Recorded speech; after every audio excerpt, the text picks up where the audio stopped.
It's time for another Dice Tower review with Z Garcia.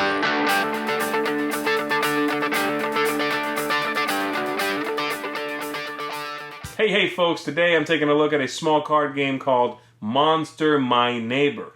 In Monster My Neighbor here, we're going to be dealing out cards to all the players, and somewhere out there is a monster card. You are trying to be the one who has that card, score it at the end of the round, and get the most victory points over 5 rounds to be the winner. There's a little bit of a hidden role aspect to the game. Let me give you an overview of how it works, and then I'll tell you what I think of it.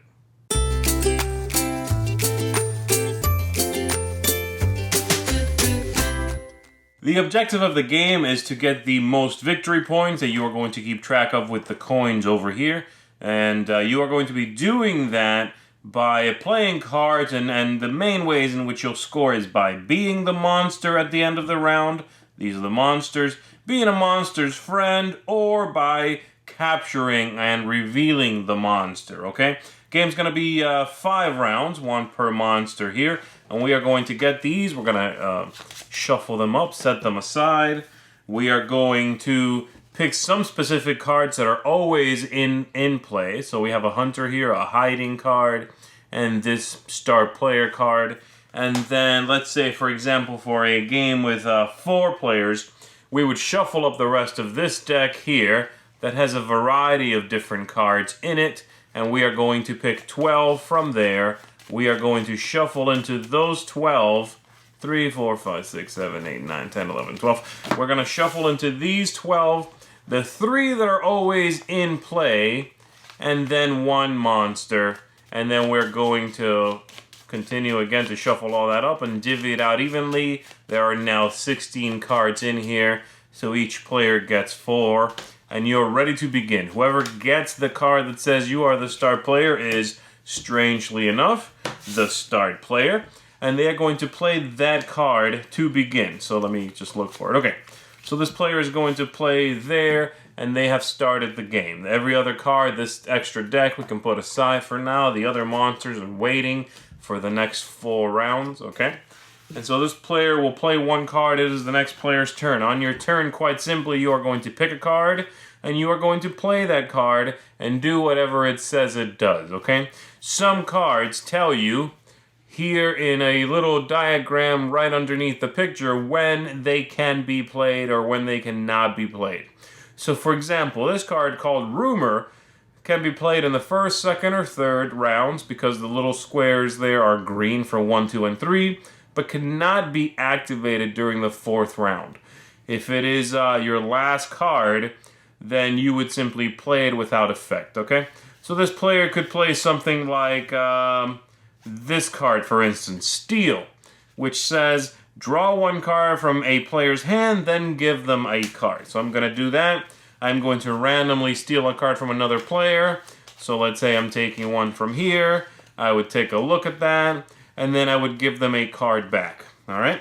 And now it's the next player's turn. We continue doing this until we have all played 4 cards, and once that's done, then depending on what happened throughout the round, people will score some of these victory points, all right?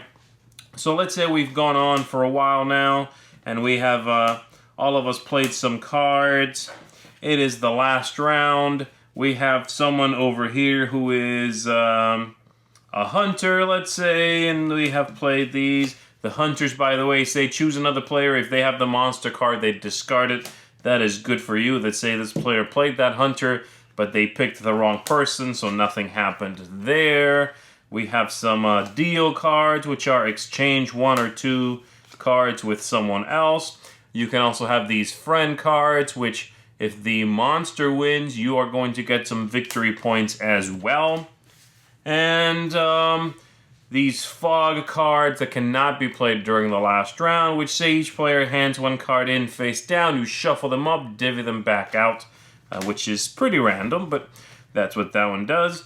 And then there's a bunch of these rumors and gossips which will pass cards from player to player. There's a lot of card movement in this game. But let's say this is the final round here we've all played. And this is let's say this was the start player just for my little example here. Now this player would play their last card. It is the monster. The monster card typically has to be played on the last round. So, you know, you have to kind of hide it and hope no one captures it until the very fourth card. And so then they would play this card. And some of the monsters have different effects, but once you've done that, then, and everybody has been able to play, then you would score. Again, if you played a monster successfully, then you are going to score 2 victory points. If someone played a friend card, they are going to score 2 victory points. And instead, if the monster was discarded, the player who forced that to happen would get 2 victory points. Everybody else gets 1, except monster player and friends. And if the monster was forced to be discarded by a friend, everyone except the monster and friends of the monster get 1 victory point. So that might sound a little more complicated than it is, but it's really pretty straightforward. You've seen most of the other cards. I'm just going to show you here the different monsters that you will see throughout the game. The mermaid here ignores the first hunter, so that one will not affect you, assuming you're the one who gets targeted. This one cannot be targeted by hunters. They have no effect if it's the last card you're holding, if this is the very last card. So they need to catch you before then. We have the vampire over here, which if you win with this character, you get 3 victory points instead of just the regular 2. And then these last 2 characters, you are allowed to play them early if, so meaning this one can be played on the 2nd or 3rd round. This can be played on any of the rounds, but only if 2 hunter cards have already been played for the werewolf, then you could play the werewolf early. And 2 villager cards have already been played for the mandrake, then you could slide that in and play it early. You don't have to wait until the 4th card.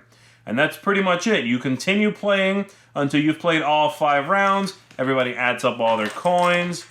Most victory coins is the winner of the game. I really like the look of this game. I like the construction, the quality of the game. I like that the tokens are well done, cards are nice and linen finished, the box is small and very portable.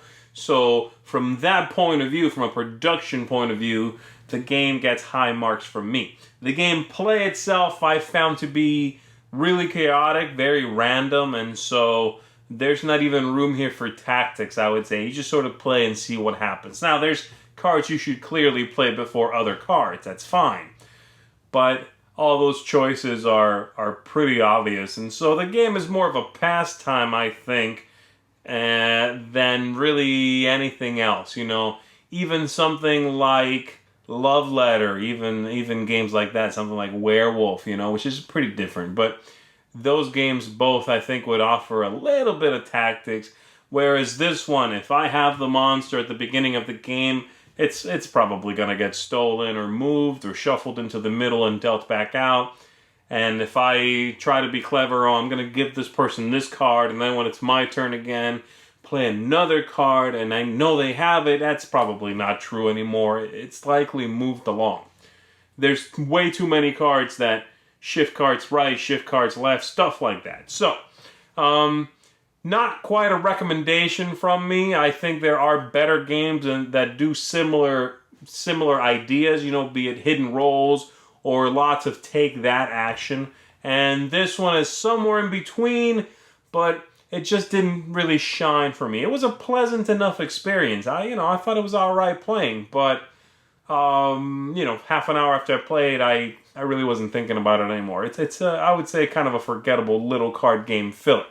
Now, if you adore the look, if you adore the idea, if it looked good to you from the overview, then give it a look. You know, the game, there's nothing wrong with the game. It's not broken. It works. It's cute. It's quick. It's just also very random and it's not much of a fulfilling experience, even for a little card game. And I like those, you know. So there you have it. That is my overview and my thoughts on Monster, My Neighbor.